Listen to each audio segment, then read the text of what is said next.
కర్మేంద్రియాన్ని సంయమ్య, చేతులు కాళ్ళు బిగబెట్టుకుని, ఆస్తే మనసాస్మరన్, మనసుతో 3 లోకాలు సంచారం చేసుకుంటే ఏమైనా ఉపయోగం ఉందా చెప్పండి? అది లేదు కదా. ఇప్పుడు అనేక మంది జపాలు ధ్యానాలు చేస్తున్నారు కదా, ఏకాగ్రతతో చేస్తున్నారా? అది కొంచెం విచారణ చేయాలండి. అనేక మంది చూడండి, జపము, ప్రార్థన, పూజ అని.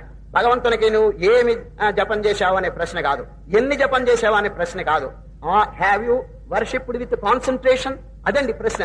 ఏకాగ్రంతో. భగవద్గీత అంతా పూర్తయిన తర్వాత అర్జునుని ఏమడిగాడు చెప్పండి? అర్జున విన్నావా అని అడగలేదు. ఏమడిగాడు?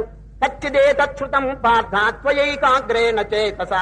Arjuna have you heard with concentration? అది ఏకాగ్రంతో విన్నావా అని అడిగాడు. That is more important. ఇది జనరల్ తెలియక ఏముండో, నేను ఇన్ని జపం చేశాను, అన్ని జపం చేశాను, ఇన్ని తీర్థయాత్రలు చేశాను, ఇన్నిసార్లు సంధ్యావందనం చేశాను, ఇన్నిసార్లు గీతాపారాయణం, ఈ విధంగా చెప్పుకుంటున్నారండి. అయ్యా, భగవంతునికి దాంతో ఏం సంబంధం లేదు.